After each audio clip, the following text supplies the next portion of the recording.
If you're watching this video, you're probably interested in finding your style. Now, where is it hiding? Where do you find one of these styles?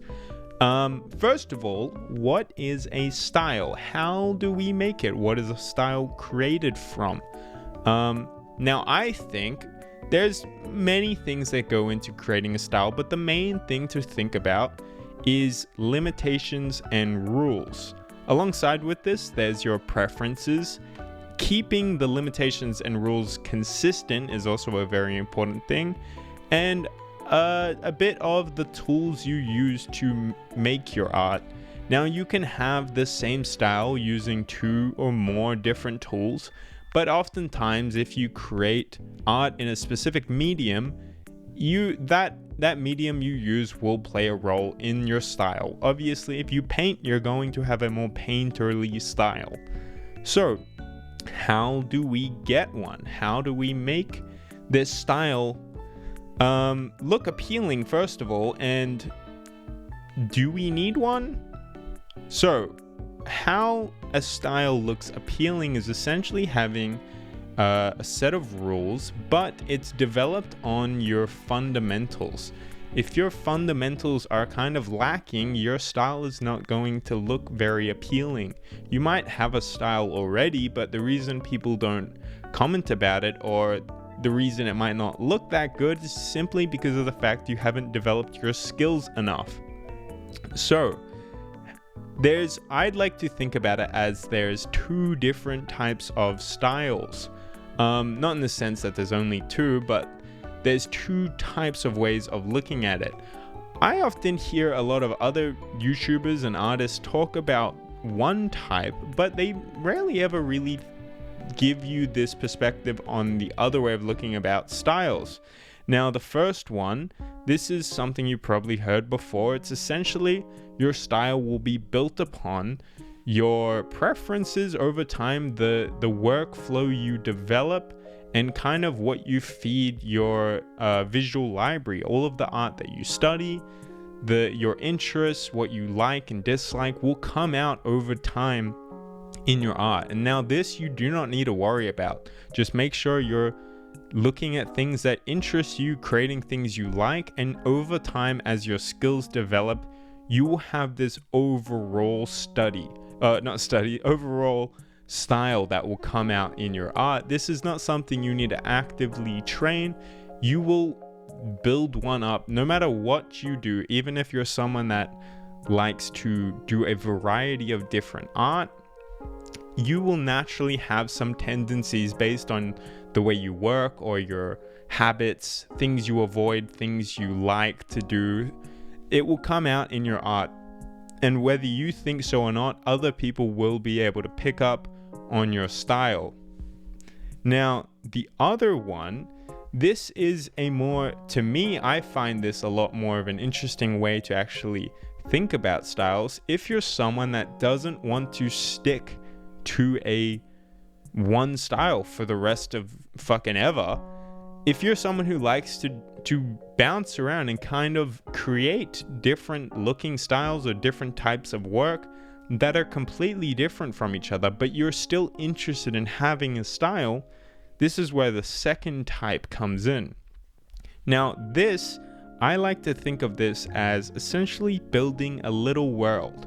It could be a project, a series, one piece of work, but it's essentially a rule set you create based on your preferences or maybe a mixture of other artists' styles all kind of meshed together into one, but it's a set of rules and limitations that you place on your art and you don't change them. You can do this if you picture a TV show, the style would have to be consistent.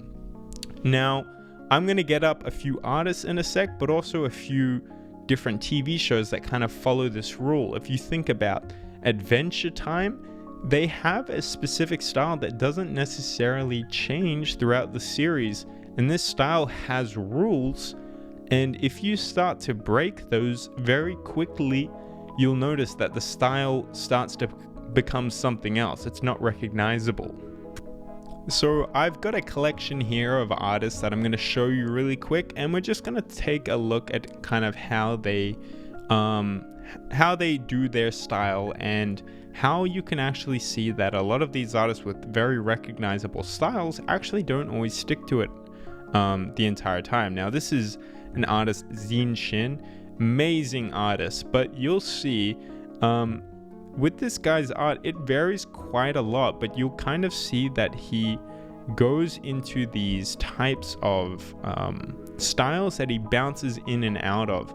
This one kind of looks very similar to this one, where they have this line art around it, and then he's got more of, I would say this is kind of his most recognizable type of style, where there's no lines at all. These are the highly rendered ones that take a lot of time, I assume, and you can see there's no visual lines anywhere. It's all just shapes and very detailed rendered scenes. His color palettes are also usually muted and kind of pastel, that give him this kind of look. But if we go down here, we'll see more that he's got once again this line art based style, where they're all very similar, but you could almost say that these would be two different artists, it seems. If I scroll a bit more down, I know that he has this line, it's like ink, I assume. I don't exactly know what medium it is, but this is where it comes into what medium you use has an effect on your style. Now, this is all the same artist, and you can still see his style kind of resembles the other art he makes, but these are entirely different rule sets for each kind of bracket that he likes to do with his art. Now, he's a very recognizable style, but he doesn't stick to it with all of his drawings. And this can be a lot more freeing to think about if you don't have to stay with this one type of style forever, and you can continue to improve. Zin Shin is such a great artist with his fundamentals that he can essentially make any style he chooses look appealing, because his fundamentals are at such a high level. Now that gets me into the next part I wanted to talk about, where if you think about styles more as to do with, once you have a level of proficiency in a certain let me just find this. Okay.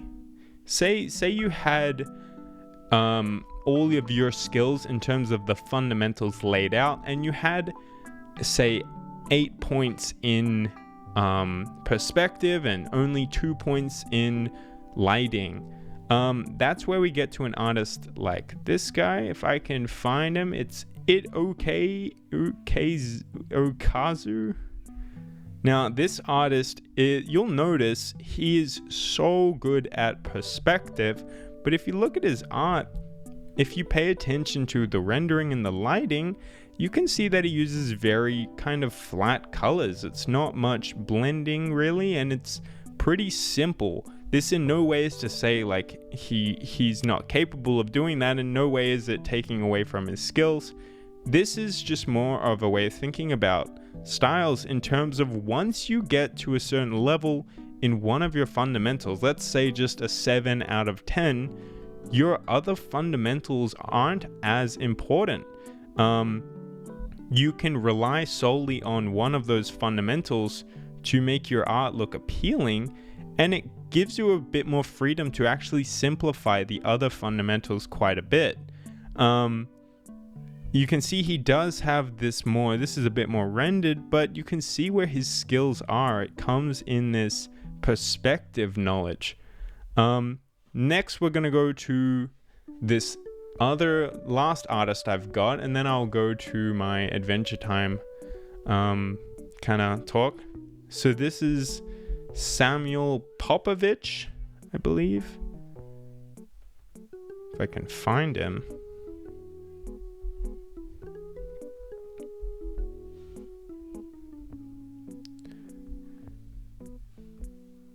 Why is it so hard to find these artists if I know their name? Samuel Popovich. Now this guy, loved this artist. Absolutely amazing artist. But you'll very quickly realize this guy loves drawing frogs. it's so recognizable with his style that anytime you see a drawing that doesn't have a frog in it, if I saw this alone, actually I don't actually know if that's him. Let me find another example. So he just draws so many frogs, but he does actually have a style in which he draws these frogs. But the consistency of the fact that he has a frog is what makes his style so recognizable. So if we get to something like this, now, if I saw this in isolation, I don't think I would be able to track this back to his style. Considering what makes it so recognizable is the fact that he always has a frog in it. But he does do other things and he does have a style. So the consistency of what things you base your art around are going to create a style as well. See this fish one, I wouldn't even know that's him because he doesn't draw fishes. There we go. That's the Samuel I know. But this is just where it's your style comes a lot from the consistency of what you make. Now, once again, you still can tell he's got the same painting style, and it's a very appealing style. I would still like this, but I would not really know it's him until I saw his name up there. This is where we get into the final portion of styles, where if we take the Adventure Time style here, right? You'll notice there's certain things if you pick up on the rule set that they've created for this Adventure Time style. So if you notice all of the eyes, they're kind of these black, they're just dots, right? They're not like the shape of an eye, they're just dots, and you can see it on all of the characters. Some of the different characters like Jake here, they have different rule sets, but it's still all very consistent where you see every character has dots for eyes. Now if you look at their skin as well, it's only two tones. You've got this kind of this color here and then the highlight. There's no third tone. So if we take this, right, and we start to tweak it just by adding in rules that aren't particularly in there, even if it's like it could be accurate, this starts to break the style down, and you'll kind of see this once I start applying these. Just by adding that third tone here, you notice it starts to look a little different. You can see that his shirt's a flat tone. So now what if we took this flat tone that he's got here, and what if we made it a kind of gradient, like a soft transition? Because that's a rule that we've seen established where it's not in here. They don't do that. Now these are all very subtle changes, and you'd have to apply it to the whole piece first before it become very evident. But this is just something to think about in terms of your own art.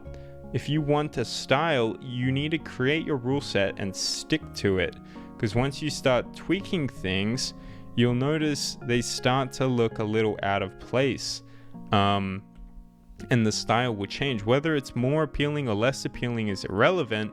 To have a style is to have consistency with your work. I could make this a lot more obvious if I just simply gave him like an eye shape, you know. Not a very appealing eye, but if we just gave him kind of this more of an eye shape, you see all of a sudden now the style has been completely broken and it's no longer recognizable with the other characters. So the next thing is, if we're talking about styles, same with the Samuel Popovich guy. Here's another piece of Adventure Time art. It's still Adventure Time, it's still recognizable as that series, but this style is vastly different. This is where it becomes a bit more noticeable, the fact that your subject, for example, how Samuel always does the frogs, that's not important. The subject matter isn't really important. It's more to do with the rule sets you allow yourself with all the fundamentals of crafting. Now, you can see in here, they do have soft transitions with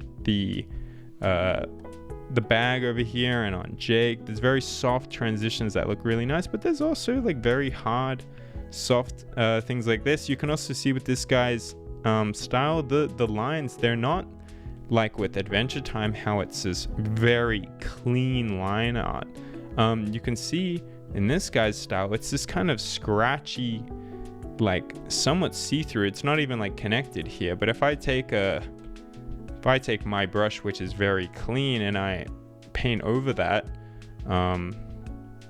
you can see the style for that just doesn't, it's not consistent at all.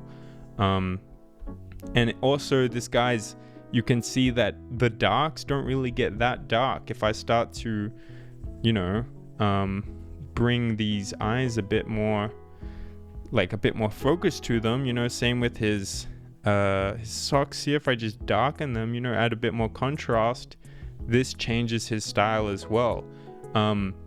I think oftentimes with beginners, they can often even have a style that's unintentional, not because they've chosen to simplify reality or simplify their art style with deliberate choices, but more just they don't know how to actually do things.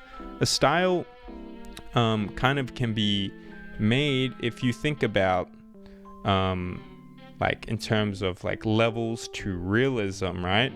We would have like 1, 2, 3, say 4 is realism. Someone that can do this, they can take that knowledge and they can kind of pick, oh, do I want to do a level 3 simplification, maybe a level 1? But if you take a beginner artist, they're only going to have this simplified understanding, and they don't have the capacity to dip into any of these styles.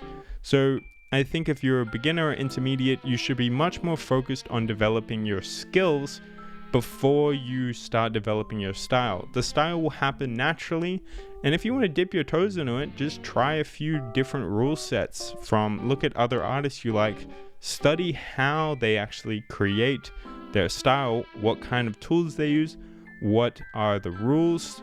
You can't make this style, you can't have it super dark, doesn't really work with the other style. The line art is very kind of scratchy, it's disconnected a bit. There's soft transitions. Look at the color schemes. You can kind of break down how they made the style, and then you can take what you like and apply it to your own style. But I hope this is informative to you and kind of gives you a bit more freedom in terms of not having to stick with one style forever, but more as you have two available options. One which will be your overall style that just builds over time. You really don't have to worry about that one. And the other one is just if you want to have a style, think of some limitations and rule sets you can apply and just make that consistent over a few pieces. Or you can think about it, oh, I'm going to do my type A style for today, or I have type B and type C, and they have different rule sets that you can go back into and create art using that framework. This way you can make different types of art and you're not limited to it. But if you want to have a consistent style for showing off your work, it can be built upon a few different styles that you like to make art in. This just frees you up a bit, but also keeps you consistent in terms of marketing yourself. Anyways, hope you enjoyed. Leave a comment if you have anything to say or any questions. Bye.